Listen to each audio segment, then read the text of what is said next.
Harus dramatis ya bukannya ya. Coba ini jarinya jangan. Ngetril.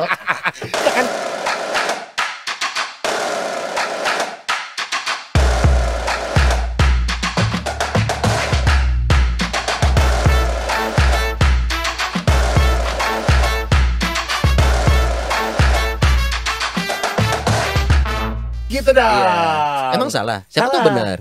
Bisa jadi sih, cuman kan yang benar belum tentu salah. Yang salah belum tentu benar. Tapi benar apakah bisa salah? Ah, bisa aja. Kita nyanyi. Yo.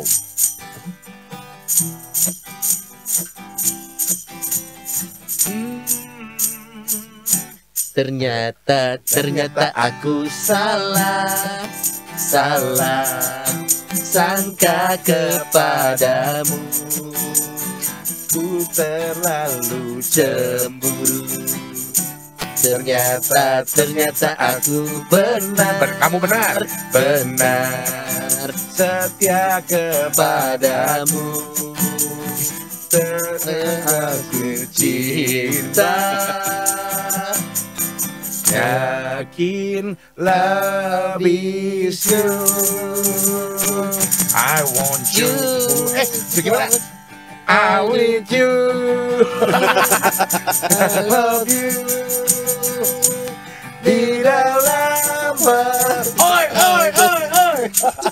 Sebentar, kenapa Anda jadi pangrok? Oh iya ya. Oi.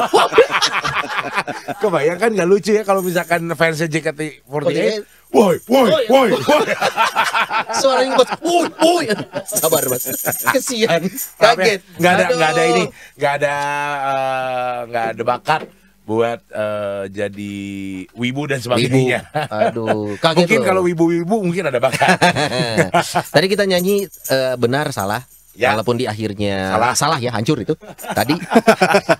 Tapi yang mau kita bahas hari ini adalah benar salah. Benar salah oleh Romo yang juga belum tentu benar.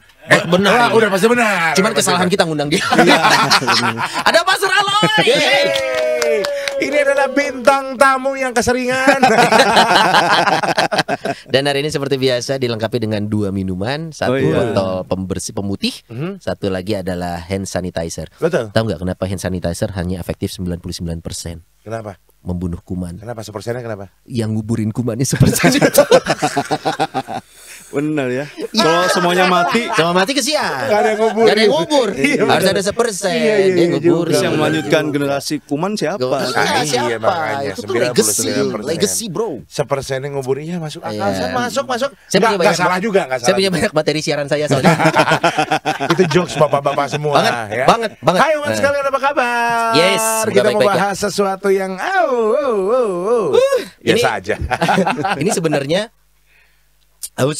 jadi ini bahasan yang lagi viral. Tapi kita ngerasa kita ingin ikut bukan ngebahas peristiwanya, tapi kita pengen ngelihat dari angle gereja Katolik. Betul. Karena kita ada di Komsos iya. Keuskupan Bandung nih. Iya dong. Tapi memang kita ngerasa ini penting loh buat umat tahu bahwa ternyata hal ini tuh ada di di mana-mana, termasuk bisa jadi ada di dalam kita, coy. Betul, di dalam gereja Katolik. Gereja namanya perubahan. Yes. Apalagi ke arah yang bagus. Sebenarnya kita mau tidak mau harus buka tangan kita lebar-lebar.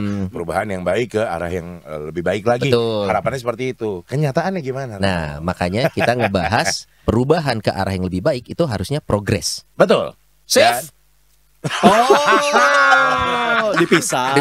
Progresif. Safe. Safe. Nah, Safe itu kata progresif. orang Sunda. Safe nggak bisa ngomong P. Nggak bisa ngomong P. Progresif. Iya, Nah, betul. tapi progresif di sini kita mau Jadi ngebahas progresif apa? Pelan-pelan. Ini udah P sama F ketuker, R-nya nggak bisa. Iya juga. Maaf nih mempersulit ya. Iya. Progresif. Makin Pelan-pelan sulit mau ini. pelan-pelan. Progresif. Kata gue juga salah kan ngundang. Betul. Nyebutnya salah ini. Pilihannya mau ganti tema atau ganti Jangan. Progresif. Pastor, Progresif. sekarang nih istilah ini sedang hangat nih. Betul. Apalagi di lingkungan umat Kristiani. Ya, umat Ya. Kristiani ini sedang hangat sekali tentang sebenarnya bukan di depannya, bukan tentang kekristenannya, tapi Ya. progresifnya. Nah, sebenarnya pastor sendiri ngikutin gak sih sekarang yang sedang terjadi hangat ini? Ngikutin. Ngikutin mah enggak, cuman tahu aja. Tahu aja. Soalnya ngapain ngikutin muter-muter? Saya mengikuti Tuhan Yesus. Wah. Selesai podcast kita. Ya nggak heran sih SK-nya banyak nih ya. Romonya pencitraan nih. Shift kan tadi, shift. Shift. Progresif. Mau pantesan SK-nya banyak. Wow, mungkin tahu juga ini cerita tentang Tahu lah. progresif sekarang. Tahu. Kita coba ngelihat secara definisi nih ya. Progresif menurut pastor sendiri dalam konteks keagamaan itu hal yang gimana sih? Ya kalau dari makna yang apa? Netral ya. Ya, bukan NTRL itu. Eno. Ya kalau saya melihat mas sebetulnya progresif kan dari progres itu kan. Kata dasar artinya progres. memang ke yang lebih baik. Hmm. Kalau mau dilawankan kan dengan regresif. Regresif. Ya betul ya. Iya, Susah lagi lawan ngomongnya. Setuju katanya. nggak? Setuju. Ini susah loh istilahnya ini. Itu buat Anda. Progresif, Nyebutnya progresif. susah. Gitu. Progresif perjuangan loh ini. Iya. Jadi progres itu adalah sesuatu yang baik nih. Bertumbuh. Harusnya berkembang. kata itu. Nah, Hmm. tinggal nanti ketika digunakan Hmm. itu mau dimaknai apa? Ah, Nah, oke. bisa jadi berbeda. Dalam Kayak konteks inilah apa misalnya gitu ya? contoh radikal. Hmm. Kalau radikal kan sebetulnya kan radik kan akar. Ya. Kembali pada akar Oke. gitu. Sebenarnya kan itu kata yang tidak berkonotasi negatif. Tapi Sebenarnya, sebetulnya betul. tapi kalau lalu ditempatkan dalam konteks tertentu bisa jadi punya makna yang lain. Nah, mungkin sama dengan progresif itu. Tergantung Oh. SPOK-nya juga nih Iya. berarti keterangan Dan apa. penggunaannya juga. Karena Nah, radikal kalau konteksnya. terlalu bebas jadi radikal bebas kan? Betul. Jadi nggak jahat. Nggak salah. Kesannya kuman. Iya. radikal bebas. Gara-gara dia nih kayaknya nih gabas kuman wae. Masuk, ayo. Itu anti biasanya masuk. soalnya kalau radikal yang terlalu bebas jadi radikal bebas Ya. biasanya kalahnya sama sabun muka. Akne. Iya. Anti akne. Anti akne. Nah, Mungkin itu bebas itu kali ya. Iya. Jadi benar juga. apa tuh? Ya tadi pemikiran yang lalu pengennya Liar. bebas. Bisa jadi ya ini dugaan Oke. saya. Hmm. Kan bisa jadi karena kekurang mampuan untuk menjawab hal-hal yang kalau dijawab itu si malakama. Oh. A salah, B salah. Oke. Mungkin dugaan saya. Oke. Maka lalu ada pemikiran Yes. alternatif Nah, atau ini pemikiran bebas. Mungkin. Bapak Ibu umat sekali lagi kita di sini obrolin ini adalah kita coba mengkajinya dari kacamata gereja Katolik Betul. tanpa kita mau mengarah ke peristiwanya, Atau orangnya siapapun betul. tidak. Apapun, Tapi kita mencoba bersama-sama ini supaya kita tidak salah kaprah. Jadi Iya. orang Nah. yang dibahas hari ini hanya Sony, Nodi dan Romo Aloy. Iya, betul. Ya, Kita jangan bertiga. keluar dari tiga Iya, ini ya. Betul.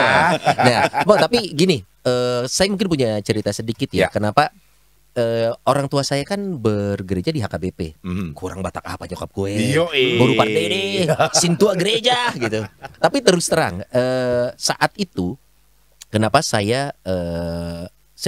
bahkan sekarang saya masih terdaftar di HKBP sebenarnya. Tapi kalau kita ngomongin masalah keimanan, kenyaman itu kan personal sekali. Ya. Nah, saat itu saya merasa saya itu lebih nyaman kalau menemukan format ritual atau liturgi gereja yang saat itu ya, yang lebih terbuka saat saya itu. Makanya saya ke gereja lain bukan di Oke. HKBP.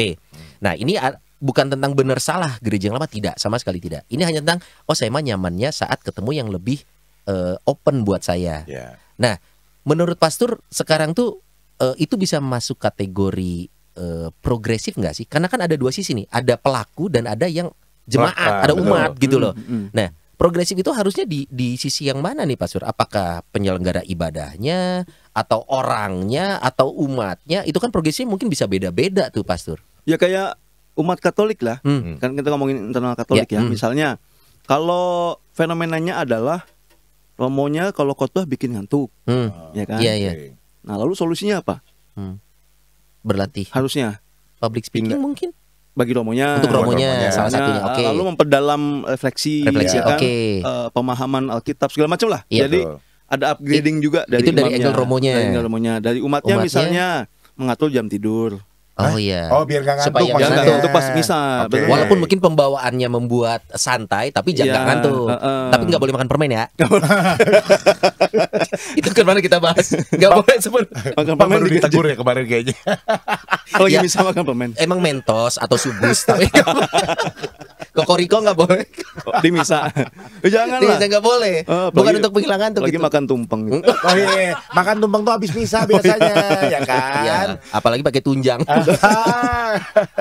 Lalu tadi oke. buat Nah, umat beberapa lalu mengambil solusinya begini. Kalau di gereja Katolik liturginya kaku. Ya. Romonya khotbahnya tidak menarik. Ya. gitu. Ngantuk. Maka yang solusi yang diambil beberapa adalah pindah ke gereja yang menurut buat dia memuaskan atau menyenangkan atau oh ini yang saya cari. Dan ini masih ranah gereja Katolik atau keluar dari gereja? Kalau dalam lingkup gereja Katolik sendiri masih oke ya, misalnya paroki. Kayak saya nih, saya meskipun saya di paroki hanya satu sendiri romonya, tapi kan ada satu lagi yang student ya, membantu saya juga di situ untuk misa. Saya bilang ke umat, ada 2 romo, kalau umat mau pilih, saya maunya romonya sama yang ini kalau mau misa, ya silahkan, itu mah selera, gitu nggak apa-apa, asal jangan merendahkan sakramennya, gitu, jangan berpikir bahwa kalau romonya yang ini, romonya ini mah dosa, ini mah bejat, saya tahu. Gitu. Pasti misalnya nggak sah nih, itu nggak begitu. Tapi kalau cuman selera, kalau romo ini enak, soalnya khotbahnya pas buat saya, silahkan, itu mah selera buat saya, silahkan aja. Cuman yang kalau dengan mengalami kekecewaan atau dia tidak mengalami kebutuhannya tercukupi di gereja Katolik, lalu dia berpindah dengan alasan ini yang lebih memuaskan saya, berarti patokannya kan saya berarti. Ego sendiri nih. Artinya lebih ke mana yang sesuai selera saya jadinya. Subjektif ini ya. Selera. Sama seperti orang memilih produk belanjaan atau produk komersil lainnya, saya bisa memilih. Nah, ini kan bukan soal itu. Gitu. Nah, mungkin ini bisa menjadi salah satu penyebab mengapa muncul gerakan-gerakan yang kita sebutlah istilahnya progresif tadi ya. Lalu ingin mencari lagunya nggak enak nih, lagu-lagu misa kaku, nggak asik. Zaman kan udah berubah, kita gantilah lagunya. Enggak DJ dikit gitu, misalnya itu belum pernah nemu sih. Lalu pemikiran seperti itu. Lalu Romo, kayaknya misa kita terlalu kaku nih. Gimana kalau kita modifikasi dikit lah, ya kan? Begitu datang kan lapar, komuni dulu aja. Waduh, kaget saya. Gimana kalau ini kan contoh ekstrim banget.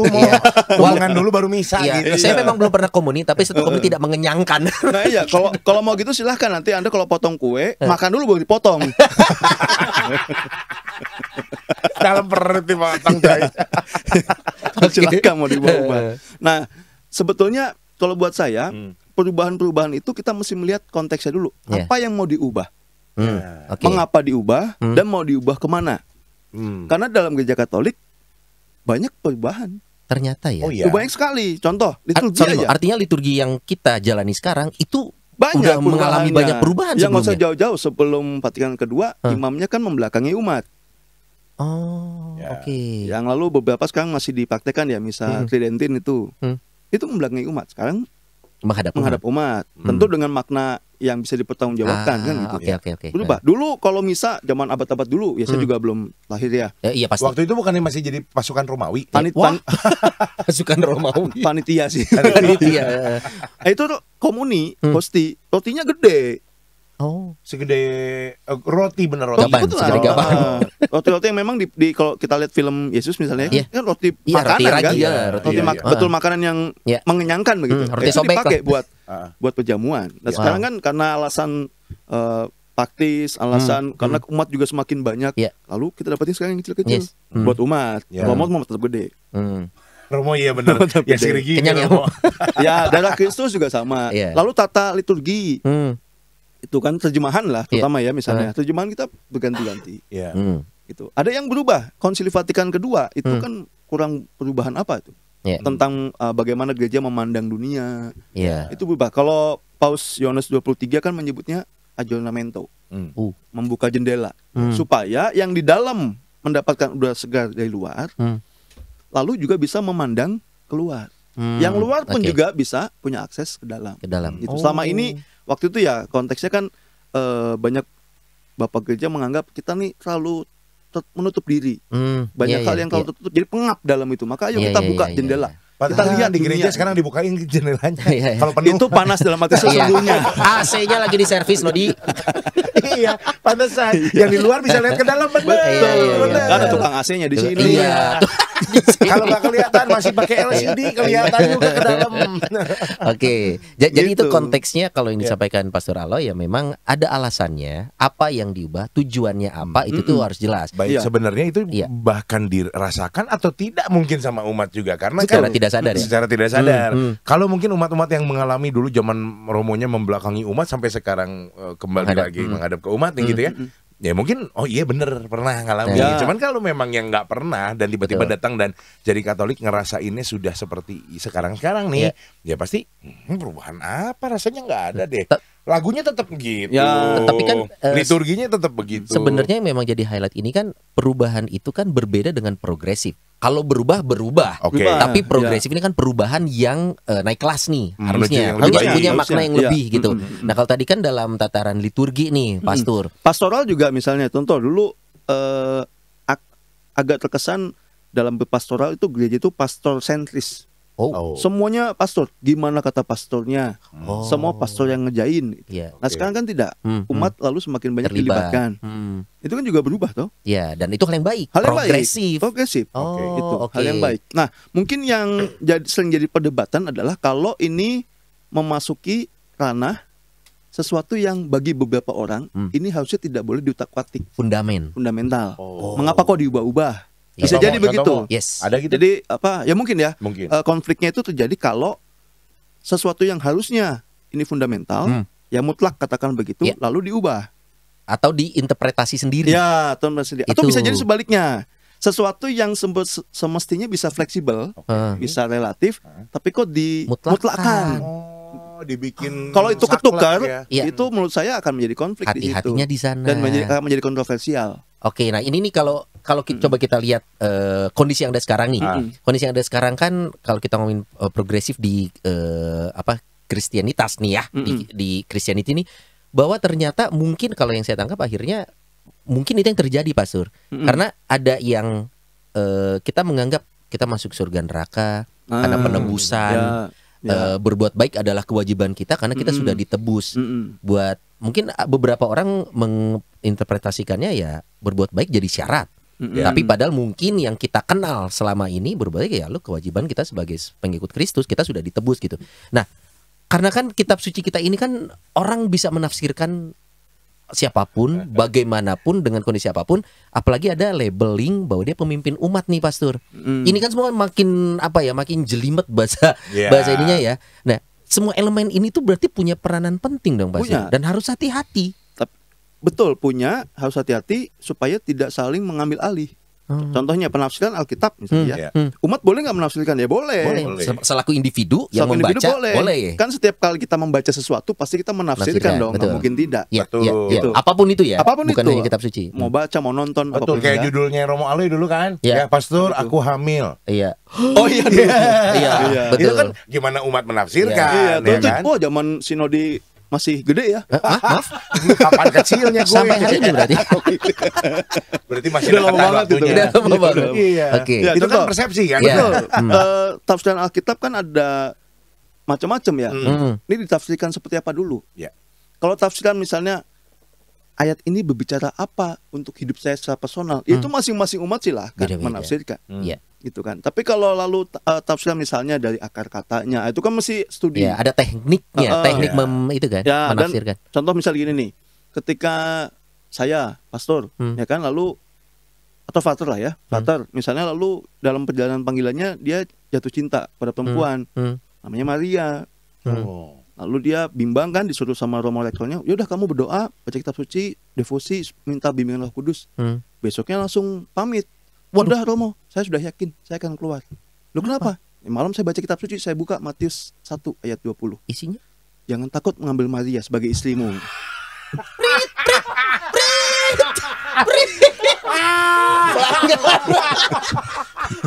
Pelanggar. Tapi balik lagi yang mau disampaikan kan adalah persepsi ataupun juga tafsirannya dia. Dan detik itu saat dia punya. Iya. Tapi kan itu kan tafsiran sempit ya. Ya boleh mah boleh, cuma dalam hal itu tidak tepat. Kenapa harus ayat itu yang dibuka? Ya, sekarang kalau para imam, biarawan, biarawati gitu ya, amit-amit nih misalnya lalu punya anak misalnya ya. Loh, apa salahnya? Itu Kejadian 1 beranak cucu lah. Bukan. Tidak plek-plekan dong. Kan bahaya. Bukan semua itu buat saya dong. Ini bercanda ya Bapak umat sekalian ya, Bapak Ibu. Nah, itu contoh bahwa jangan juga lalu ditafsirkan semaunya sendiri. Itu ada bagian-bagian tertentu yang itu tidak bisa ditafsirkan seenaknya sendiri. Terlalu subjektif juga nggak bisa. Yang paling mutlak dalam kekristenan atau kekatolikan lah spesifik ya. Sebetulnya kan ajaran imannya itu 2. Benar nih, benar. Ya. Nama. Suka was-was kita tiap kali nyebut poin kita ngitung dulu. Iya. Yang kanan. Ini. Makanya. Yang kanan masih hidup. Ada 2. Iya, terutama kan Allah. Kita beriman pada Allah, Tritunggal Maha Kudus, dan kita mengimani Yesus Kristus sungguh Allah, sungguh manusia. Itu kan yang paling pokok.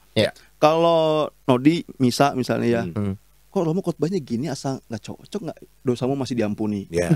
Tapi kalau kamu ngaku Katolik tidak mengimani Allah Tritunggal Maha Kudus, tidak mengimani Yesus sungguh Allah manusia, jangan ngaku nggak Katolik. Itu mutlak tuh. Lalu keselamatan satu-satunya hanya melalui Kristus, itu kan mutlak. Nggak bisa direlatifkan. Dalam ajaran Katolik itu mutlak. Betul. Nah sekarang gini, saya ambil contoh ya. Ketika kita punya iman, Kristuslah satu-satunya pintu keselamatan. Ya, Yohanes berapa? 3:16 aja itu benar. 3:16 itu kan motivasinya. Karena begitu besar kasih Allah akan dunia ini. Itu motivasinya kan? Maka mengutus anak yang tunggal. 14 ayat 6. Son, bisa buka? Semoga benar ya. Semoga benar. Berapa? Gitu. Yohanes 14 ayat 6. Yohanes 14 ayat 6. Oke. Daripada saya salah, mending Sony baca dulu. Akulah jalan betul, dan betul. Ya. Yakin. Mohon maaf, Romawi cuma ingat 3 ayat. Ya, 3 ayat. 2-nya yang barusan, yang 1 tadi yang Matius. Kejadian 1 ayat 1. Kejadian pada mulanya. Iya. Nah, itu kan mutlak. Itu. Nggak bisa lalu kita orang Kristen mengatakan, oh ya di luar Kristus bisa selamat. Loh, nggak bisa. Ini sudah tertera itu sahabat Tuhan sendiri. Mutlak. Nggak bisa. Nah, cuman nanti mungkin menjadi dilematis ketika ayat itu, keyakinan itu, iman itu dibenturkan dengan pertanyaan. Yang tidak mengimani Kristus tapi baik bagaimana misalnya. Itu. Misalnya contoh ya. Lalu ketika itu tidak terjawab, bisa jadi ada potensi muncullah pikiran-pikiran alternatif tadi. Ya. Mau atau kita mundur dikit ke teknik ya. Untuk seorang pemimpin umat, katakanlah kalau ini kan datangnya dari umat, mungkin ya. Kalau yang menafsirkan ini saya Nodi, terus kita ngobrol sama teman, naon sih maneh sono. Selesai. Tapi karena ini datangnya mungkin dari orang diabaikan lah ya. Oh banget. Kalau datangnya dari seorang yang memang punya pengaruh nih, katakanlah pemimpin umat. Sebenarnya kalau di lingkungan gereja Katolik para imam itu diajarin teknik menafsirkan kitab suci nggak sih? Ada mata kuliahnya nggak sih gitu? Ada cara untuk menafsirkan ayat Alkitab itu Cuma kan tidak menyeluruh ya. Bahkan sekelas ya yang mulia Bapak Kardinal itu beliau kan doktor kitab suci. Wow. Oke. Itu betul kan? Memang studinya itu. Tapi kan beliau tidak menguasai semuanya secara ahli. Betul-betul ahli semuanya dari Kejadian sampai Wahyu, betul-betul mendalam semua kitab. Tidak. Karena proses belajar kan jalan terus. Ada spesialisasi juga. Dan gimana kondisi sedang apa yang dibahas mungkin akan baru diperdalam di sana. Tapi sebagai sebuah kemampuan dasar metode itu kami dibekali. Sebenarnya ada batasan nggak sih Pastor? Maksudnya ranah mana di mana seorang pemimpin umat nih, seorang imam itu menafsirkannya itu batasannya apa dan sejauh mana dia boleh menggunakan opininya atau anggapannya sendiri dari sebuah ayat dalam kitab suci. Nanti bisa bahas lebih lanjut soal kitab suci ya, bisa Romo Guntur, bisa Romo Banu, bisa siapapun, Romo Bayu juga bisa. Misalnya kan tafsiran itu ada tafsiran teks itu sendiri mau berkata apa, dari maksud penulisnya, dari konteks itu ditulis, bahasa aslinya, artinya fokusnya itu pada si objek teksnya itu. Nah kalau itu memang lebih banyak pendekatannya nanti literal, studi literal, ya kan, belajar tentang macam-macam lah. Waktu itu kondisi mana, siapa sih yang nulis ini?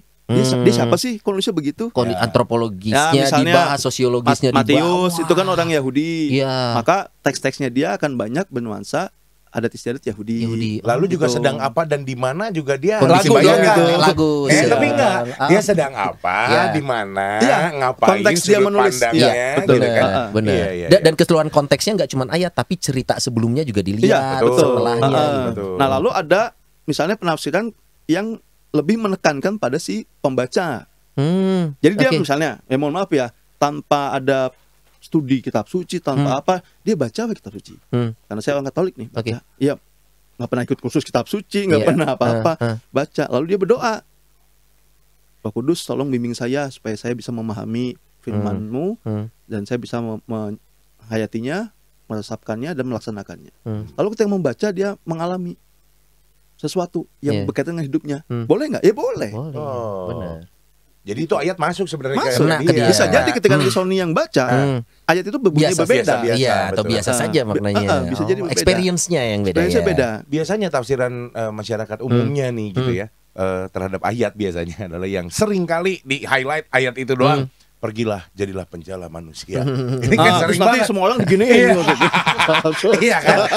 Saya hanya menjalankan firman Tuhan. Enggak gitu, Tong.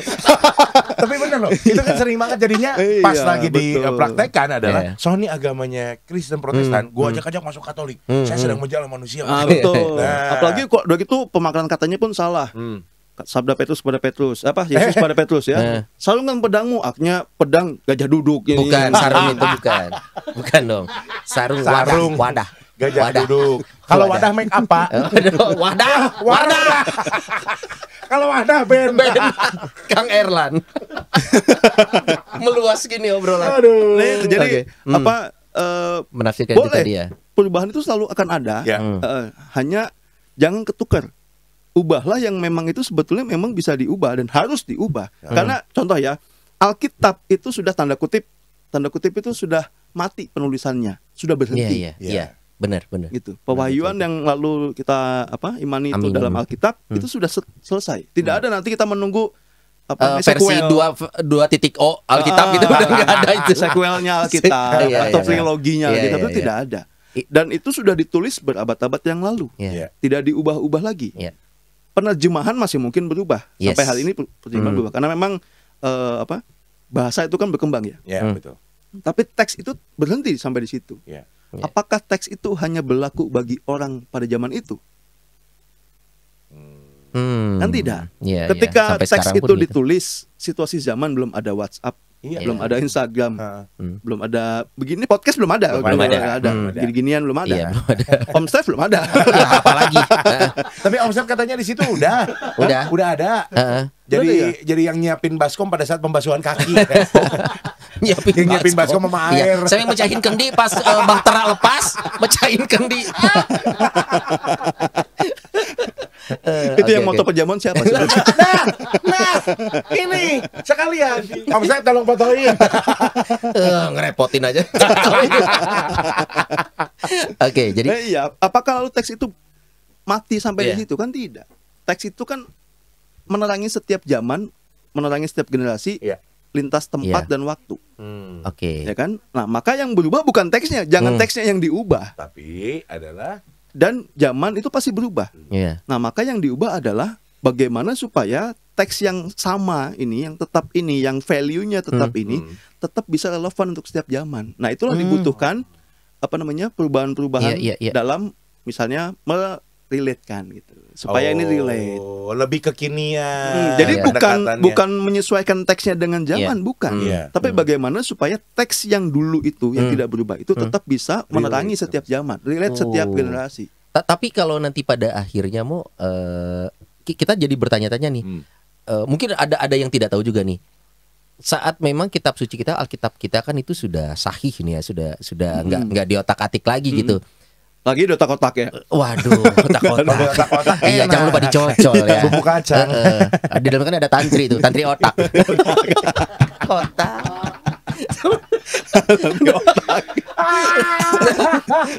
Otak. Gini, saat kita menyatakan, tapi menurut saya ini kan jadi ahli subjektif itu mau.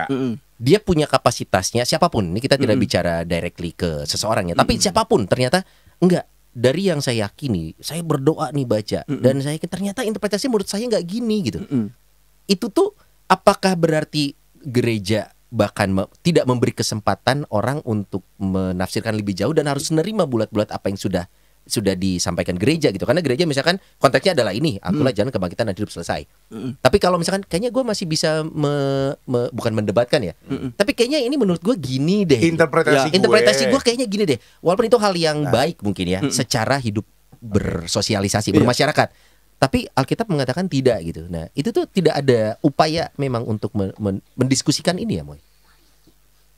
Bisa saja ada ruangnya mempertanggungjawabkan itu. Ketika Sony misalnya membaca lalu interpretasinya berbeda nih. Sok buat pertanggungjawabannya. Gitu. Kalau perlu ilmiah. Nah, iya, sekarang benar. akan lalu akan bisa diselidiki apakah dari pemahamannya Sony itu nanti ada nggak kontradiksi dengan ajaran-ajaran yang lain? Cuman kalau gue mau lihat ya Son gini, yang tadi lu bilangin itu sangat make sense ya gitu. Cuman kan zaman sekarang yang tadi Pastor Ale bilang, kita Instagram ada, podcast ada, yang tadinya jadi pendapat pribadi ketika sudah direkam di media sosial begitu ya, dan hanya dipenggal sekian sepersekian menit saja, mungkin kan itu lebih ke apa ya? Kalau kita lagi anggap apa ya? Kalau di Kristen komsel kali namanya ya. Kalau di kita apa pendalaman iman gitu ya Pastor ya. Kita lagi sharing nih. Menurut gue gini, menurut lu gimana? Gue punya pendapat kok, gue kepikiran kayak gini nih gitu, bahwa ternyata masih ada jalan gini loh. Oke nggak sih menurut walaupun lu? maksud dia mungkin bukan untuk melawan. Bukan untuk melawan. Tapi hanya dan sharing bukan aja. hanya sharing aja gitu ya. Tapi di-cut oleh media, muncul rame itu. Itu kan fenomena medsos sekarang ya. Iya betul. Makanya buat saya sih masih menjadi cara yang ampuh, yaitu pengujian tadi. Ada ininya nggak sih? Statement itu diuji. Gereja itu punya wadahnya kah untuk? Iya magisterium dong. Oh magisterium. Kuasa gereja untuk mengajar. Oh, Kan Yesus sendiri yang sudah memberi kuasa itu kepada para rasul. Ajarlah mereka. Artinya sebenarnya kan orang bisa, kita kembali ke awal ya, orang punya interpretasi sendiri. Tapi kalau saat dia punya pertanyaan yang mungkin ada potensi kontradiktif dengan apa yang sudah gereja tetapkan, gereja mewadahi sebenarnya. Ya, gereja kan tidak menetapkan dari dirinya sendiri ya. Tapi kan tentu dari ajaran Kristus sendiri itu menjadi pangkalnya itu. Nah, teologi gereja Katolik itu sistematik gitu. Banyak ajaran-ajaran imannya kan. Tapi coba sebutkan saja satu. Kalau bisa nyebutkan, saya pindah kemana? Ke sana. Ya, pindah kursi doang. Sebutkan satu ajaran gereja yang lalu bertentangan dengan ajaran yang lain. Yang itu maksudnya apa, Mo? Sorry. Ya, ajaran gereja Katolik sesama di dalam ajaran gereja Katolik ada nggak satu ajaran yang lalu kontradiksi dengan ajaran yang lain? Ajaran lain tuh maksudnya ajaran di dalam gereja. Dalam gereja. Ada nggak? Rasanya saya yakin tidak ada. 1% saya yakin semua tidak sudah ada. Sangat terjalin dengan betul, baik. semua itu nyambung. Nah, sekarang ketika ada suatu pemahaman yang katakanlah progresif, lalu memunculkan statement, tinggal diuji. Bertentangan nggak dengan ajaran yang lain? Misalnya contoh ketika Nodi percaya Kristus nggak? Enggak. Misalnya contoh. Kan kaget loh, saya kirain nggak beneran loh. Kan ada di Nodi tidak cuma dia. Nodi B, ini mah Nodi B. Awas nanti dipotong segitu doang. Gua viral nanti. Makanya ini dia nggak dipotong. Tontonnya full. Iya. Ya kan Romo bisa ngomong gitu ya, potong gimana yang ngotong. Kan gimana kamu itu mah? Kita ada detikan ya, kita ada detikan. Ada masalah dia ya. Contoh dibuat oleh dia. Pasangan gua dibuat oleh dia. Contoh misalkan nih, Nodi percaya Kristus nggak? Tidak. Gitu. Tapi mosok Nodi orangnya kayak begini, baiknya luar biasa, nggak masuk surga sih gitu. Itu udah nggak apa-apa, Not, nggak percaya Kristus nggak apa-apa ya, sama lu mah hidupnya baik aja, yakin gue masuk surga dah. Misalnya gitu. Terus saya ditanya, kalau gitu nggak apa-apa, mau nggak percaya Kristus bisa masuk surga? Iya, Nodi buktinya. Itu akan bertentangan dengan ajaran yang lain gereja, kan? Karena sudah jelas gereja. Pertama yang menentukan masuk surga siapa? Saya, bukan Allah sebagai pemilik keselamatan. Gitu. Yang menentukan keselamatan kan bukan manusia, Kristus. Nah, ketika Kristus mewahyukan sesuatu, lalu kita dengan seenaknya sendiri mengutak-atik itu, ya kan, untuk mengakomodasi sesuatu yang tadi saya bilang tidak bisa dijawab. Nah, itu beresiko. Nah, ini yang persis deh kalau kita bahas spesifik tentang yang tadi Pastor sampaikan ya. Saya pernah ngelihat ini juga, satu khotbah seorang pendeta di Amerika gitu. Tapi ini ujungnya akan mengarah ke sana. Jadi dia misalkan malaikat nih, saya pernah cerita kayak nih. Malaikat di surga ini ya. Oke, kita bicara surganya Katolik ya, Kristen ya. Katolik. Surganya Katolik. Oke, masuk. Terus ngelihat ada orang di sebelah kanan Yesus. Wait. Ngana saha gitu kan. Pernah dibaptis? Belum. Terus lu udah ikut kegiatan gereja? Belum. Wong saya langsung mati, terus saya langsung masuk surga. Kenapa? Penjahat yang sebelah kanan kan? Yang sebelah kanan. Loh kok bisa? Ya Tuhan yang nyuruh saya. Artinya benar, pada akhirnya itu hak prerogatif Tuhan yang bisa diganggu manusia, tapi bukan ranah kita untuk bisa mengatakan menggeneralisir gitu. Itu cerita situ yang hati-hati nih kalau kita menyamakan bahwa ya orang yang tidak pengikut Kristus aja bisa masuk surga. Kalau hanya nyomot dari kejadian itu ya seolah-olah ya jadi boleh, padahal jadi kan pembenaran gitu konteksnya ya bukan. Konteks keselamatan ini kan pernah dibahas juga ya sebetulnya ya. Ya intinya kan gereja Katolik lalu di satu sisi berpegang pada ajaran keselamatan tadi, tapi di sisi lain juga berpegang pada bahwa keselamatan itu bukan milik gereja. Lalu bagaimana? Ya kita kembalikan pada Allah, bahwa Allah telah mewahyukan lewat Kristus keselamatan itu hanya melalui Kristus, dan gereja Katolik itu adalah bahtera yang menuju pada Kristus. Maka kalau kamu sudah di dalamnya, ikut segala macam yang diajarkan di dalamnya, laksanakan, pasti nyampe Kristus. Yang di luar bagaimana? Lah kalau mau tetap selamat, pertama-tama kalau Allah mengizinkan. Kedua, kalaupun selamat lewat Kristus. Yang ketiga, loh kan nggak lewat gereja, lewat mana dong? Ya hanya Allah yang tahu. Dan kita nggak punya kemampuan untuk itu. Berarti ini sama kejadian kemarin yang kejadian pada mulanya. Kejadian 1 ayat. Misalnya dari statement saya barusan, lalu kesimpulannya apa? Apakah semua orang Katolik pasti selamat? Kalau ngomongin pasti tidak. Tidak. Tapi kalau yakin iya. Oh, yakinnya boleh. Yakin pastinya belum tentu. Pasti ya. Kan gimana Allah ya? Gimana? Kalau kamu habis dibaptis hidupmu kacau. Iya benar. Iya kan? Tapi kalau hidup lu kacau dibaptis langsung masuk bisa aja bisa, kan? Kayak penjahat tadi. Lalu juga kita apakah bisa menjawab begitu saja sesimpel itu? Apakah yang tidak dibaptis, tidak percaya Kristus itu pasti tidak selamat? Tidak tahu juga itu. Hak. Nah gitu. Dengan ajaran iman gereja Katolik, semua itu terakomodasi. Tapi kalau manusia hanya berpendapat saja dan kebetulan terekam di medsos, apakah salah? Pendapat? Iya pendapat nih. Ya pendapat kayak kita barusan ngobrol aja bertiga nih ya. Ingat ya umatnya bertiga aja. Jangan ada yang nambah lagi dulu. Kok gemeter tuh? Tapi mohon maaf, rumahnya kok dingin banget. Jawabnya tegang ya. Saya malah gerah di sini. Jadi ibarat nih kayak kita lagi ngobrol bertiga udah gitu tiba-tiba si Sony mengeluarkan statement. Gitu. Menurut saya mah bisa kok orang yang baik terus masuk surga. Ya boleh silakan dong. Aja itu mau pendapat dia dong. Tapi kan bukan ajaran. Tapi masalahnya kan nih manusia ya gak ada puasnya. Dia selalu mencari temannya. Ya Nut ya bener kan Nut? Ya menurutku sih bisa. Menurut lu gimana Nut? Ya kan? Mau bener gak? Bisa ya mau? Nah itu kan selalu mencari masa, mencari backing. Nah itu hati-hati ketika sudah menjadi gerakan masif. Ini kita bicaranya internal gereja Katolik. Betul, internal gereja Katolik. Itu nanti bisa menjadi bid'ah. Bukan bitan itu bit pakai bidding dong bidding lelang bidding bisa lelang bisa juga bukan ya kalau taruhan betting Oke. Lo ya ketika lo ajaran itu menjadi masif kan itu bisa menjadi sebuah ajaran bid'ah nanti bisa heresi gitu menyebarkan ajaran yang bertentangan dengan gereja padahal dia sendiri anggota gereja kan gitu. Kalau gereja Katolik sendiri ada badan pengawas. Badan pengawas. Yang ibarat lah kayak Bawaslu gitu kan. Ya tadi hierarki tadi, misalnya saya paroki nih. Gitu paroki. Lalu di paroki saya ada umat yang lalu bikin gerakan ini segala macam. Terus di situ diajarkan apa? Atau misalnya yang resmi aja ya, ajaran komuni pertama, penguatan. Lalu ada fasilitator ngajarnya aneh-aneh nih. Saya berhak dong menegur. Bapak, ibu, atau kak, atau siapa? Mama kok saya waktu itu dengar katanya di kelas ngajar ini ya? Bener nggak? Itu sumbernya dari mana? Gitu. Saya berhak lalu kalau memang ternyata pastor paroki sudah menemukan kejanggalan ini, sudah menegur, lalu tetap masih berjalan, itu ranahnya ke siapa, Mo? Ya orangnya saya pecat lah. Maksudnya tidak saya izinkan lagi untuk mengajar dong, untuk menjadi fasilitator dong. Tapi waktu itu pernah kan Romo ikut gerakan yang ada? Saya dengar gosip gitu loh, Romo ada sebuah gerakan di gerejanya Romo, terus Romo ikut jalan di situ. Apa tuh? Gerak jalan. Gerak jalan. Gerak jalan. Biar sehat. Ada gerakan dari umat. Bulan lalu juga sama jalan salib. Kenapa? Oh iya benar. Pada ikut semua. Memang harus itu. Nodima rajin banget jalan salib PP. PP gua. Hati-hati lu San. Pakai Grab. Enggak mau capek dia. Enggak mau capek. Pas kok ada 12 perhentian? Iya.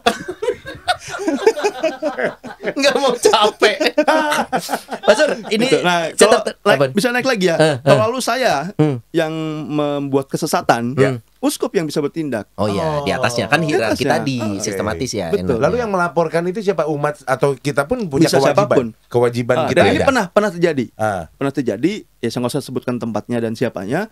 Bahwa ada imam yang lalu membuat sebuah ajaran, apalagi dia mempublikasikan itu secara publik, namanya juga publikasi ya, di media sosial. Lalu itu dilaporkan. Kemudian ya terbukti kan, lagi dimasukkan ke ranah publik. Medsos itu sendiri. Suspensi. imam itu. Suspensi. Bukan. Per. Nggak salah dong. Ampul. Tapi nggak tepat. Nggak salah. Iya, Cuman nggak tepat. Tapi ternyata itu apa tadi bilang? Ini kurang spuring.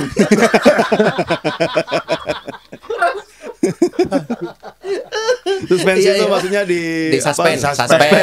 Kalau suspense saya ngerti. Iya. Suspensi. Tapi kan suspensi memang suspensi. Nggak salah, cuma nggak tepat. Jadi hierarki ini juga ternyata memang punya kapasitas yang sama pentingnya dengan kan umat. penjaga iman toh. Ya.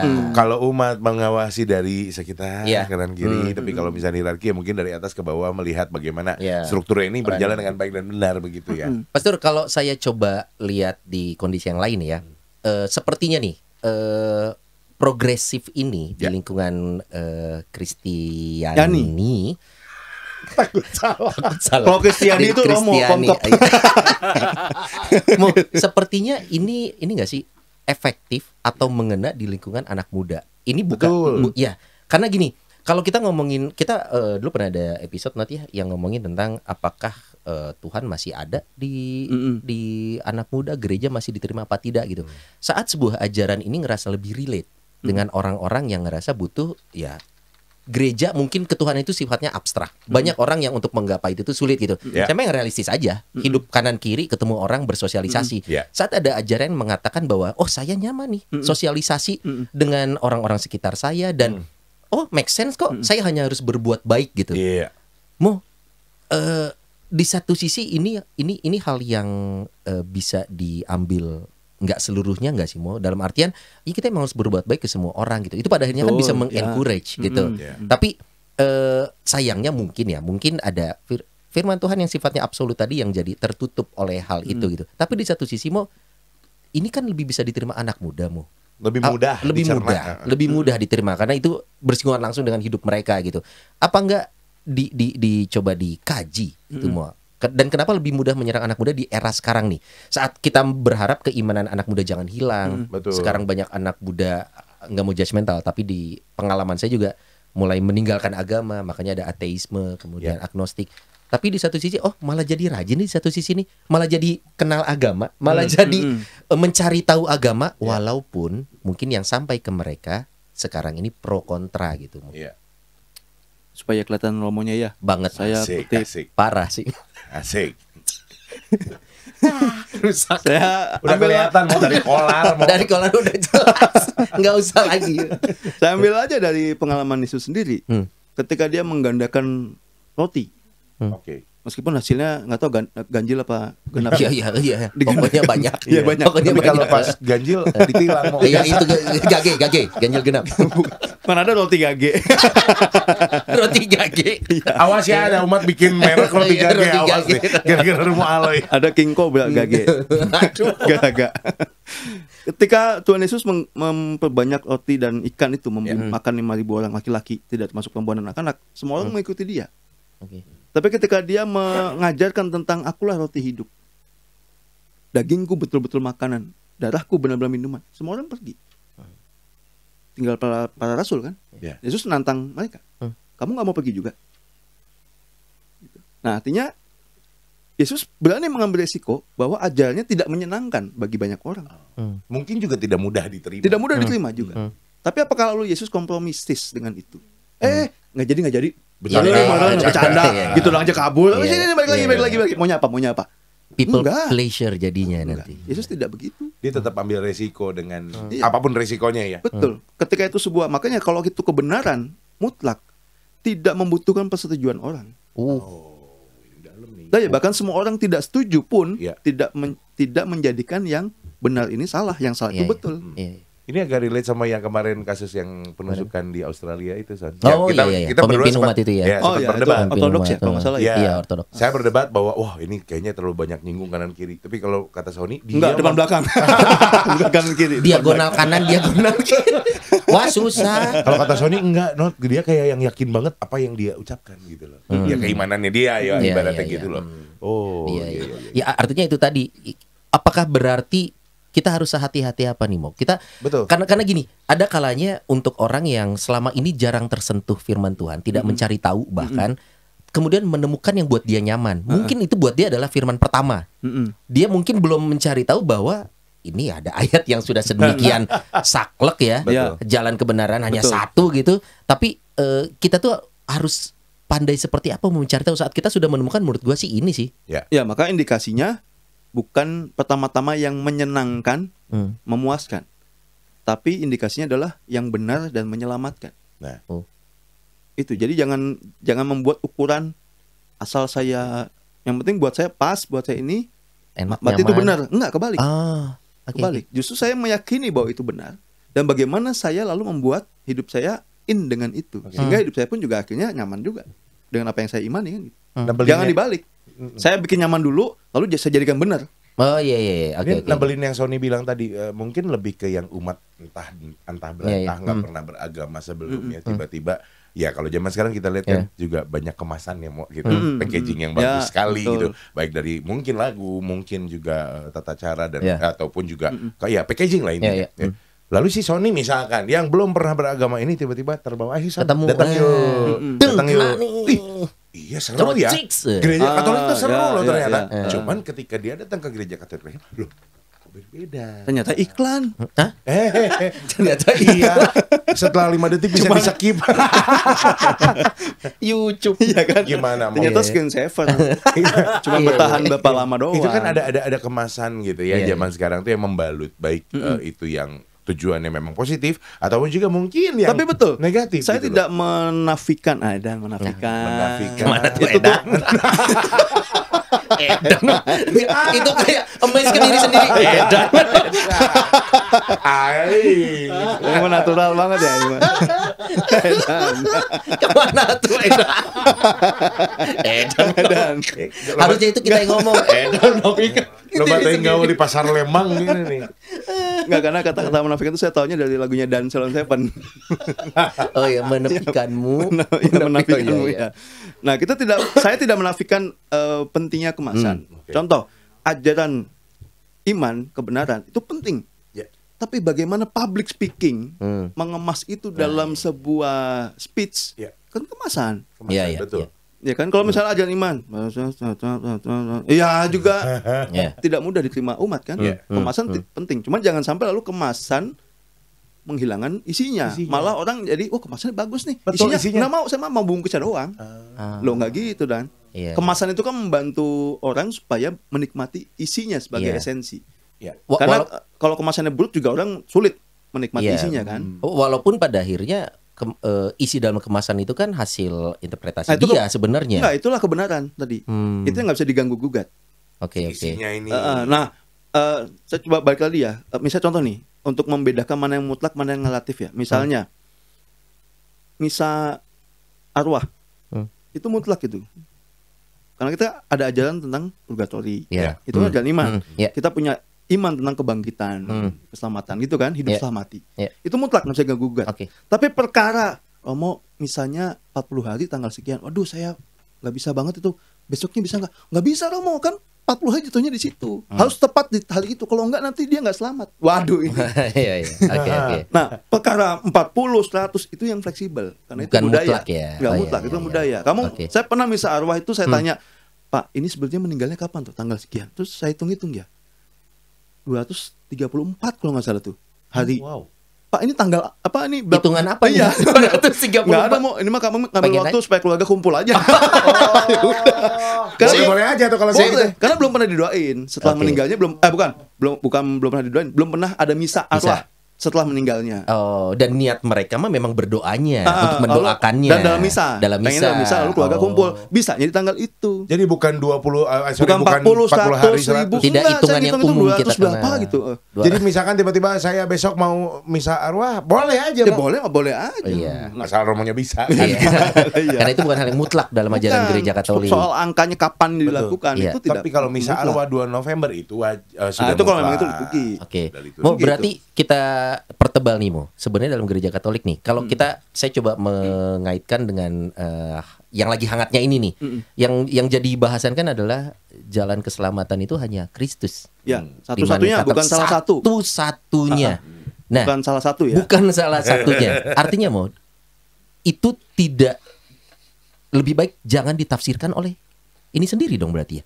Statement itu. Ya mau ditafsirkan apa lagi? Itu sudah jelas. Itu sudah lebih terang daripada cahaya. Hari ini Muhammad bahasanya lebay. Lebay tapi pede banget gitu. Betul, kalau itu mah pede saya. Mau jelas kok. Artinya sepertinya kalaupun kita mencoba mencari tahu, ya harusnya itu tidak ada celah ya, Mo ya. Untuk satu-satunya jalan keselamatan ya hanya Kristus. Nah, tinggal nanti bagaimana gereja merefleksikan dari kitab suci, tradisi dan magisterium untuk menyikapi fenomena yang ada. Nah, itu butuh refleksi manusiawi. Dengan bimbingan Roh Kudus tentu saja. Nah, makanya Konsili Vatikan kedua itu kan baru muncul 1962 sampai 65. Sebelumnya belum ada konsili dokumen itu kan. Mengapa? Karena menjawab situasi zaman. Tapi tetap mengacu pada ajaran yang ada. Tidak bikin ajaran sendiri. Berarti itu bahwa ajaran misalnya Nostra Aetate segala macam itu dulu belum ada. Jadi mungkin ya saya menduga dulu orang juga ketika ditanya orang yang bukan Kristen masuk surga nggak? Mungkin juga bingung jawabnya. Iya betul. Dijawab iya lah gimana? Nggak tahu. Nah, kalau dijawab iya katanya Kristus satu-satunya. Tapi kalau dijawab tidak, masa orang baik kayak begini nggak masuk surga? Mungkin nggak terjawab. Nah itu kan gereja lalu berefleksi. Oh iya juga ya ada fenomena seperti ini. Yuk kita gali dari nilai-nilai ajaran yang kita punya. Maka lalu keluarlah dokumen Konsili Vatikan kedua. Bukan ajaran baru. Tapi merefleksikan ajaran yang sudah ada untuk menyikapi tadi perkembangan zaman yang berubah atau mungkin menjawab pertanyaan yang ada dari sama seperti sebetulnya sama seperti Rasul Paulus. Ya kan? Rasul Paulus kan ada surat-surat yang memang sangat-sangat dogmatis. Misalnya surat pada Roma, umat di Roma. Itu kan sangat-sangat dogmatis tuh ajarannya. Tapi kan juga ada surat-surat yang sifatnya pastoral. Kayak menjawab situasi umat di situ, masalah umat saat itu. Itu, aku dengar katanya di situ ada yang tidak mau bekerja. Maka lalu dia mengatakan siapa yang tidak bekerja jangan makan, gitu kan. Pastoral banget gitu kan. Oke. Berarti memang ada pentingnya kita harus ini nggak sih, Mo? Maksudnya kalau bahasa teman-teman Muslim mungkin bertabayun. Kita mencari tahu lagi nih. Karena misalkan nih kita baru dapat informasi bahwa ayatnya itu seperti ini. Apakah ini kebenaran sudah 100% mutlak? Tidak ada salahnya kita berdiskusi. Ya, pertama yang Nodi sudah sempat mention juga, jangan motong ayat sembarangan. Gitu. Lalu pengujian ini, ayat ini sebetulnya kaitannya apa dengan ayat sebelumnya, setelahnya? Gitu. Lalu dengan ajaran yang lain bagaimana? Apakah tafsiran saya ini memang hanya untuk saya sendiri, pengalaman saya, atau ini sebetulnya umum? Nah, itu kan perlu pengujian. Nah, karena hati-hati kalau tadi sekarang medianya banyak ya. Betul, untuk sebagai corong. Nah, Yesus sudah mewanti-wanti loh, waspadalah terhadap nabi-nabi palsu. Nabi palsu ini bisa berkedok akun Instagram bisa barangkali. Bisa. Teknologi juga bisa. Karena kan dilihat makin kesini banyak juga misalkan yang ada unsur gerejanya lah gitu. Lalu juga dia preaching ataupun juga kasih materi-materi yang memang tentang tahu nggak sih kamu bahwa soalnya itu jadi benar kan? Karena akunnya akun gereja followersnya banyak lagi. Betul. Kalau ini nyimpang dikit, Mo, kalau dari gereja gimana nih ngawasin nih? Gimana ngawasinnya? Itu mah urusannya Kemenkominfo. Enggak, maksudnya memang dari gereja juga apakah ada memang concern gitu untuk mulai mewaspadai. Lah ya kan ada Komsos ini. Omstek kurang dari. Nambah kerjaan aja lu Anda. Iya benar. Mas Yusus sih mau nyebut Romo Nono sebetulnya. Ya nggak apa-apa itu kan nanti ntar dendamnya langsung di belakang. Pak Sur, untuk gereja Katolik sendiri nih. Tapi bahwa prinsipnya gereja mengawal tadi ajaran itu dan nabi-nabi palsu itu bisa betul kata Nodi bisa muncul dari internal sendiri, internal gereja Katolik sendiri. Karena apa? Kita akan komparasi dengan kita kan lewat baptisan menjadi imam, nabi dan raja. Baptisan kita semua umum ya, baptisan umum kita kan imam, nabi, raja. Nodi awam, saya klerus, kita menjalankan tugas sebagai imam, nabi, raja dengan cara berbeda. Sama-sama menjalankan kenabian. Cuman hati-hati bisa jadi nabi palsu. Dan kalau itu terjadi lebih baik batu kilangan diikat pada lehernya. Iya. Dicorongkan ke sungai ya. Iya, malah batunya batu akik. Atau ini mah enggak tenggelam. Oh, sama ini nih. Kalau nggak tenggelam tangan doang. Bentar ya, saya cari sedikit. Kok malah cek pulsa, Mo? Bintang 1, 2, 3 pagar. Pasca bayar. Enggak ada pulsa. Pulsa. Ini nih, saya kutip sedikit ya. Galatia 1 ayat 6-7. Aku heran Aku heran. Aduh, dinyanyiin. Udah fokus. El Pamas ya. El Pamas. Bahwa kamu begitu lekas berbalik daripada dia Allah Tuhan, yang oleh kasih karunia Kristus telah memanggil kamu dan mengikuti suatu Injil lain. Injil lain. Yang sebenarnya bukan Injil. Hanya ada orang yang mengacaukan kamu dan yang bermaksud untuk memutarbalikkan Injil Kristus. Itu sudah diwanti-wanti oleh Rasul Paulus. Berarti itu pentingnya katekumen di gereja Katolik itu seperti itu katekese, ya, betul. Ini satu lagi ya, nih bagus juga nih. 2 Korintus 11 ayat 4. Sebab kamu sabar saja. Jika ada seorang datang memberitakan Yesus yang lain daripada yang telah kami beritakan. Tradisi kan, ajaran lisan dan juga kitab suci tertulis, atau memberikan kepada kamu roh yang lain daripada yang telah kamu terima, Roh Kudus yang kita terima lewat baptisan dan sakramen yang lain, atau Injil yang lain daripada yang telah kamu terima. Nah, sementara ketika Paulus menuliskan surat ini, keempat Injil kanonik kan belum ada. Iya, betul. Nah, itu tradisi, ajaran lisan yang disampaikan para rasul. Jadi Injil, bahwa Injil sebagai sabda pewartaan tentang Kristus sudah ada sebelumnya. Dan ternyata sejak abad pertama fenomena progresif yang kita bahas ini sudah ada. Sudah ada saat itu. Makanya Rasul Paulus menuliskan. Makanya sebenarnya kalau kita sekarang muncul progresif yang kita maksudkan itu bukan hal yang baru sebenarnya. Jadi cuma karena medsos aja nih jadi terbakar begitu ya. Sejak dulu sudah ada. Kalau gitu apakah gereja Katolik punya kekhawatiranmu karena ternyata kalau kita ngomong konteksnya progresif itu bisa mengambil hati orang loh. Nah, artinya dengan gereja Katolik yang identik dengan konservatif, kemudian kuno, kaku, segala macam kaku. Apakah ada kekhawatiran bahwa hati-hati nih umat kita? Ya kalau hati-hati ya. Saya lebih ke memandangnya tantangan ya, bahwa saya punya tanggung jawab juga apalagi sebagai imam untuk pertama-tama menyadarkan umat gereja secara keseluruhan, baik klerus maupun awam. Anda sekarang berada dalam sebuah gereja Katolik yang sangat-sangat dan buat saya paling kaya. Paling kaya terutama dalam hal rahmat, dalam hal ajaran iman, dalam hal tradisi, pandangan, karya-karya, banyak hal. Itu mungkin yang kurang dilihat. Ada satu imam saya setuju juga bahwa salah satu fenomena banyaknya umat tadi yang dikhawatirkan Paulus berbalik kepada Injil yang bukan Injil, itu kurang literasi, kurang paham, kurang melihat bahwa kita tuh sebetulnya kaya. Tidak mencari tahu juga. Mungkin juga kurang bersyukur mungkin ya, dalam artian lu tuh udah banyak rahmat. Tadi soal misal aja ya, misal contoh, kenapa misal kok kayaknya kadang-kadang mungkin sering juga rasanya hambar, kering, tidak berbuah. Mungkin bisa jadi kurang menghayati, memahami apa yang sebetulnya kita rayakan dalam Ekaristi itu. Kalau itu betul-betul dirayakan dan kita paham betul dan sungguh-sungguh masuk dalam itu, wah itu buahnya luar biasa. Berarti PR baru bahasan tentang sesi per sesi dalam misa. Ini kita kupas supaya kita bisa lebih menghayati. Sesi ini tuh saya tahu saya harus menyiapkan hatinya seperti apa untuk bisa dapat. Karena kalau tidak kita kan melalui rutinitas. Nah sekarang ini contoh sekolah aja ya. Ketika Anda sudah mendapatkan sekolah dari kecil sampai gede, fasilitasnya lengkap dengan teman-teman kita yang mungkin fasilitasnya kurang, nilai pendidikannya lebih besar mana?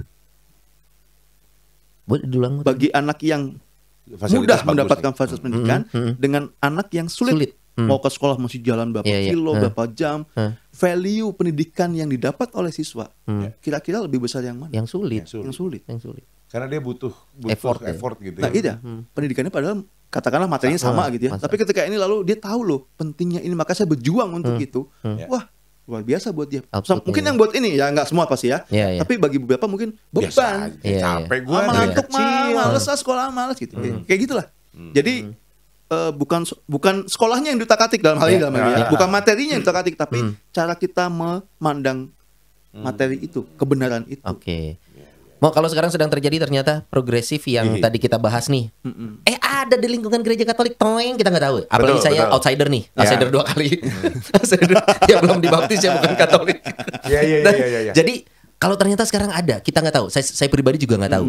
Itu tuh berarti satu langkah yang diambil gereja, apa peneguran kah atau tindakan apa nih? Bubarin kah atau lapor ke... Ya kalau itu sungguh terbukti dalam struktural akan ada tindakan pasti. Kita tadi saya bilang misalnya saya paroki lalu ada pengajar kata keset, kata komen, macam-macam itu yang lo menyimpang, saya bisa. Sorry, ini artinya progresif dalam konteks ternyata dikaji sulit, menyimpang ya. Yang sulit memang tadi kalau di dalam media sosial itu yang agak sulit menurut saya untuk maka sekarang sih bersyukur juga gereja juga menyeimbangi dengan ajaran-ajaran yang benar. Ya untuk Bandung sendiri ada Komsos Bandung, ada senior saya Rama Bayu dengan katkitnya. Itu bisa diandalkan itu. Belum juga dengan saudara Antonius ada Noribon. Nah itu kan untuk mengimbangi juga. Nah makanya umat juga perlu lihai untuk memilih konten apa yang bisa dipertanggungjawabkan. Gitu. Dan kalau memang ada yang meragukan bisa ditanyakan langsung ke pastor paroki barangkali begitu ya. Itu boleh kan Mo ya? Itu paling aman. Karena nanti kalau pastor paroki salah, uskup yang menegur. Mungkin buat yang muda-muda ya OMK lah satu pintu masuk buat mencari tahu ya. Kan masa kan yang muda-muda ini kan masih dengan gua kemana nih? Akses yang paling mudah ya bergabunglah bersama OMK, cari tahu tadi diskusi. Yang mau dibilang kemasan. Pantesan OMK-nya sekarang pada aktif-aktif, terutama juga di Karmel dirawat dengan baik oleh Romo. Ya kan? Dikasih bakso, dikasih sate. Beda kan dikasih dan dipaksa bayar. Lagi makan dateng aja. Tapi kan ini menjadi sedikit titik terang gitu bahwa ternyata anak muda juga tetap harus diperhatikan oleh gereja ya. Betul. Semua lah dari semua elemen. Jadi kalau Romo suruh pilih mendingan yang sudah senior atau anak muda? Ya semua dong. Semua. Nggak bisa pilih salah satu mau. Yesus saja tidak membiarkan satu jiwa pun hilang. Benar ya. Tapi harapan kalau saya pribadi ya, semoga setelah peristiwa atau fenomena ini kita tidak alergi ke kata progresif. Betul. Karena ini adalah sebuah kata yang sayangnya muncul dengan kondisi pro kontra. Mungkin kalau ini yang dihasilkan harusnya dimaknainya dengan tepat. Tepat. Progresif itu misalnya, wah gereja membuat terobosan baru dalam berpastoral, dalam berkatekese. Jadi bukan materinya yang diubah, tapi caranya menyampaikannya yang diubah. Dan bahkan tadi Pastor Aloy juga bilang dari abad pertama sudah ada perubahan, penyesuaiannya udah ada. Jadi mudah-mudahan kedepannya istilah progresif ini adalah hal yang baik. Dimaknai secara tepat. Betul. Dan jadi tempat futsal. Kalau progresif itu ada di Soekarno-Hatta. Iya Pak. Itu tempat latihan Persib Pak biasanya. Progresif namanya. Iya progresif. Lebih baik. Lapang progresif.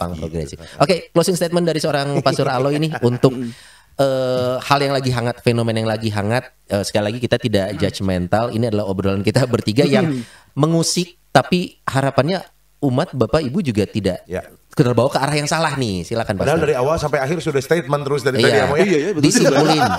Edan. Habis closing statement ya. Ya saya hanya meng-highlight yang tadi saya sampaikan bahwa apa yang memang itu menjadi hal yang mutlak jangan direlatifkan. Jangan ditawar-tawar, jangan diutak-atik. Tapi apa yang menjadi relatif, apa yang menjadi fleksibel, justru itu jangan dimutlakkan. Karena kalau itu tertukar akan kacau. Oke. Edan tuh. Ditanya dong. Kirain masih ada edan. Jadi kalau khususnya anak muda saya sangat concern banget nih. Kalau kira-kira butuh berdiskusi, diskusilah. Di sini ada wadahnya, ada Pastor Aloy juga pasti. Karena si kegundahan hati di usia muda itu pasti coy menggelora tuh jiwa tuh. Gue nyaman nih gini, tapi apakah ini benar atau tidak? Coba diskusikan. Kalau nanti kalau ketemu Kak Sony dimanapun boleh disapa, tanya sapa aja, jangan nanya terlalu mendalam ini, saya nggak sanggup. Ya nggak cuma saya, kan banyak pembimbang yang lain. Iya, pembimbang yang lain, betul. Dan kalau misalkan Bapak Ibu juga bingung dan pengen lebih tahu lebih dalam lagi, barangkali harus les lagi katekumen. Bukan, lihat aja banyak konten Rumah Noni 2 tahun ini, 2 tahun kan? Oh iya. Oh, 2 tahun. 2 tahun ya? Iya, 2 tahun ini. 3. Hampir 3. Iya, banyak tema-tema yang sudah pernah dibahas itu bisa di scroll dulu tuh. Wah, ini bahas apa nih ya? Video kita udah hampir 200 ya, Om ya? Udah belum 100 sekian ya. Oh iya, itu artinya ada 100 tema, 100 mudah-mudahan dalam kurung ilmu. 100 informasi yang mungkin selama ini kita belum temukan atau malas mencari. Cobalah. Cuma memang proporsinya tetap 20% ilmu, 80% bercanda. Mohon maaf. Saya juga baru balasin komen yang kemarin. Makasih lo dibantu. Memang konsepnya begini. Pastor Aloy, thank you banget sudah hadir. Jangan bosan-bosan. Umat juga semoga tidak bosan lihat Pastor Aloy kesini. Iya, jangan. Ya, dan jangan bosan-bosan nontonin Rumah Noni. Kita bakal ketemu lagi di episode berikutnya. Bye.